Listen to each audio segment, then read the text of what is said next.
Today I'm replacing the alternator on my 2012 Toyota RAV4. It's been intermittently dying and then it will restart, but it's also making a super whining noise.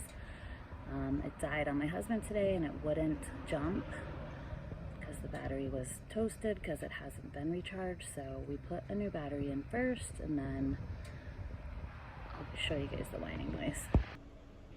So I don't have a battery light yet, but there's definitely a whine coming from the alternator that I didn't normally hear. And I've got this tester that you hook up to the positive and negative cables, and it says it's not charging. So also want to clean up this cable a bit. It's pretty grubby. You want to be careful around battery acid. It's pretty nasty stuff. I'm gonna get some gloves on. To clean that cable, I can dump a Coke on it, which cleans battery acid. So imagine what it does to your stomach lining. Anyways, first thing I want to do is disconnect the battery before I pull the alternator out. I should mention that my RAV4 is a 4-cylinder, so this is how to replace the alternator on a 4-cylinder 2012 Toyota RAV4. The alternator is run off of a belt. You have to pull it off to replace the alternator, so if it is cracked or in bad shape, this is a good time to replace the belt along with the alternator. Mine looks okay, so I'm just going to do the alternator today. So first, disconnect the battery so you're not shocking yourself, and we can pull the belt off. Alright, so right next to the alternator is the serpentine belt tensioner. You can see I've got my ratchet on it. It's a 14mm socket. You want to push it down or like righty-tighty so that it'll let pressure off of the belt. See how it's loosening it? This is a two-handed job, so once you get it loose, pull the belt off the pallet fully. Before I pull a belt off, especially if I'm pulling it completely off to replace it, I draw a little diagram so I make sure it goes back on the same way. Basically, if we're looking at the car, this is the alternator. This is the power steering pump, and these ribs are smooth, so it's easier to slip it off from the pump than try and lift it up over the alternator. I'm gonna pop my coolant reservoir up out of the way because I can't really get my hands down there. There's basically a 10 here, a 10 down here, then I can flip it up so I have more room to put my hands in. Now I've got this up out of the way, supposedly, and I have more access to sneak down to the power steering pump pulley that's smooth and slide the belt off.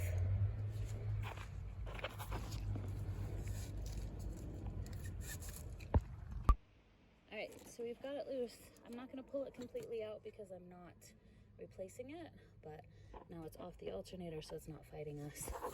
You've got a bolt here, one down here, I don't know if you can see that, and then we've got to disconnect the cable on the top. That's probably just a 10, and there's also a connector. So I have this little mirror here. I used this guy so I could tell exactly which bolt is for the alternator, so I'm not pulling the pulley out. See if I have to. It's also a 14mm, and there's 3 different bolts down there. Basically, it's the middle one. So I'm going to loosen those up, go from there.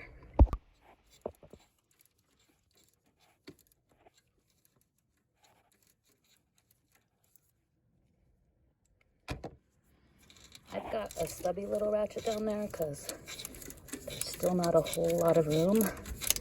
Also, it helps if your engine is cold.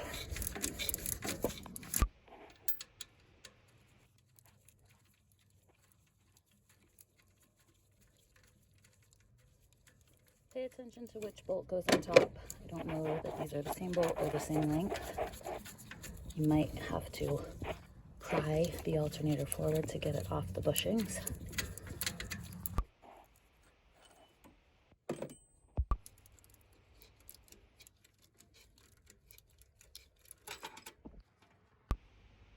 The cable is held on with a 10mm.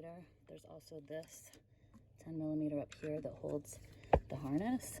So I'm gonna loosen them both so I can get the harness out of my way. And yeah, the harness has to come off because it's bolted to the alternator. This end of the harness has little tabs that go down into the alternator. Make sure when you go back together you get them in the right place so that the cable is flush. Now I can sneak this out of the way. Hopefully we can get the alternator out without too much fighting. There's also a little hold down here so I can slide this harness forward. Two-handed, of course.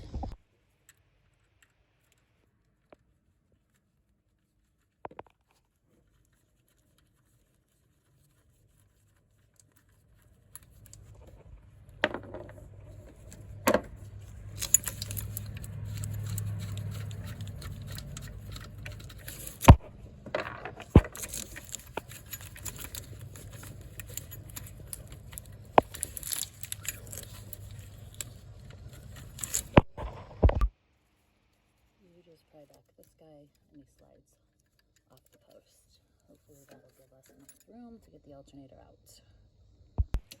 This bottom one is a bit more of a pain. You can only go so far with a Jeep socket because then you run into the frame, but I've got kind of a wobbly extension with a 15 and I think I've almost got it out.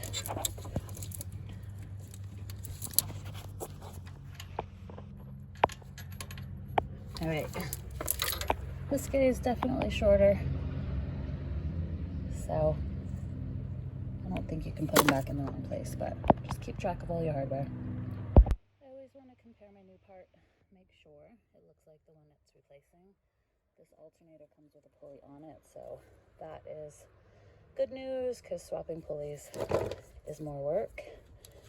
I've got a new nut for the cable, and then I still need to unplug this guy before I can pull the old one out. You can see this bottom bolt has a bushing right here. When I screw this in tighter, it'll pull this bushing flush, but it's what's holding my old alternator in place. So carefully with the pry bar, making sure you're not prying against anything else. I'm gonna get it off that bottom bushing so we can pull it out.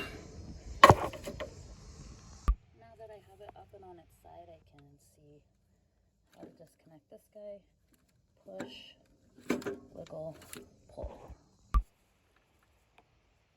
Push this guy down, comes off this little lip. It looks like this little harness bracket is in the way to pull the alternator up, so take this 10, pull the bracket out of the way, and then you should have room to swap the old one with the new one.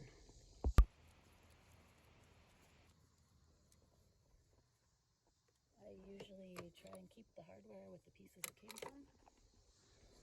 No. Ooh, that's hot. We can pull the alternator out. So we can see on this old one how putting the bolt in place, push this bushing up a little bit so it's not flush, but it's what holds it tight. It'll be easier to put the new one in without fighting against this.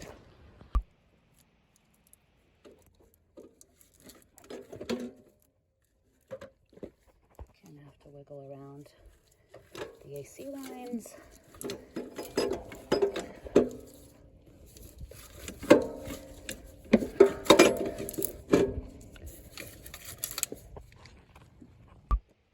Now that I have this sort of in place, you want to get both bolts in and started without tightening either until you make sure you're lined up so you're not fighting against yourself.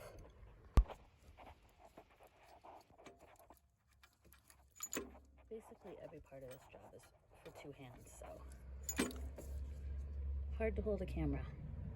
Alright, so we've got this top one in and started. It's still loose and easy to maneuver. You kind of have to lift and wiggle with two hands while you start the bolt to make sure that you are in the threads and not cross-threading. I have found that getting this this bottom bolt started first before sliding this one across. Gives you more wiggle room with the alternator to make sure you're not cross-threading anything. Kind of like rock it back and forth with the backhand while tightening it with the front hand.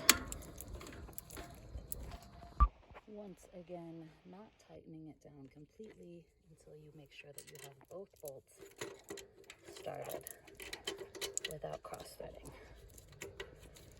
See how there's kind of play to rock it because that bushing isn't tight yet, but it's still easy to cross-thread, so be careful.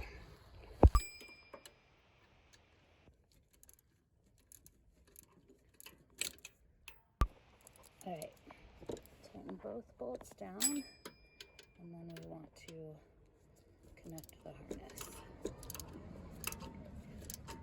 and put the belt back on.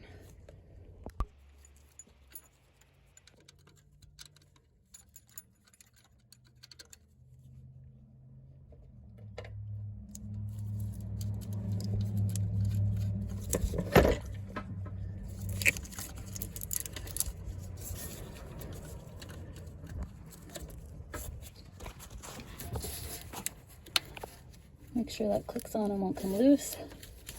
I gotta put this 10 back on. Put this bracket back in place.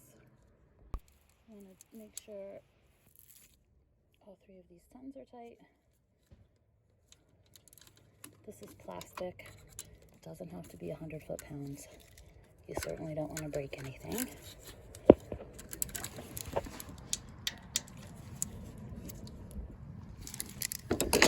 And slide this harness back under, put it on there.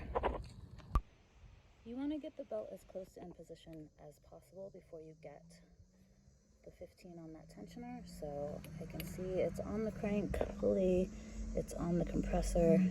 Now I'll get my tool in place and try and wriggle it back on.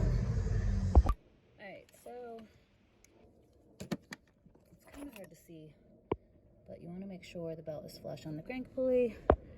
You can see right now it's off a few ribs on the power steering pump, but I have it around the alternator and the tensioner, so I just need to wiggle it so that those ribs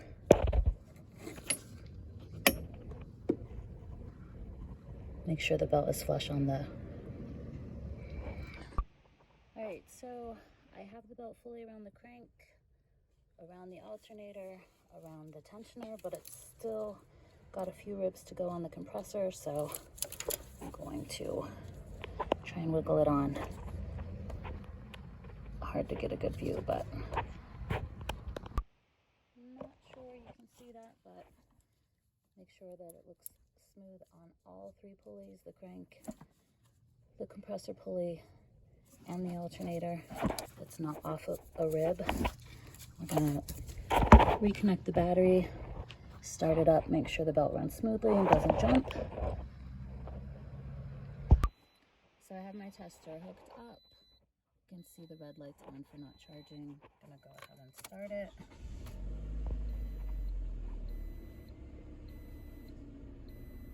No battery light, and none of the lights on my tester are lit up, so looks like the alternator is doing its job. We can go ahead and put the reservoir back in place, cross our fingers, and test drive it. You want to come out here and double check that the belt is where it's supposed to be on all of the pulleys so that you don't throw a belt on your test drive. We look like we're good. Now we can get the reservoir back into place and go drive. One of the bolts for the coolant reservoir is under the shroud. My RAV4 has been apart so many times that I don't really have many clips holding this in. If yours is nice and shiny and new, there's just little plastic clips holding it in place. Stick a screwdriver in, separate the clips, then you can pull this plenum cover up so that you can access the bolts. Alright, clean up all my tools. I have everything back together, make sure there's no leftover hardware. I did have a 10mm nut left over, but that was because the new alternator came with the new shiny gold nut. My tester has no warning lights on it. My whirring noise is gone, and I'm gonna go for a test drive and make sure everything is good.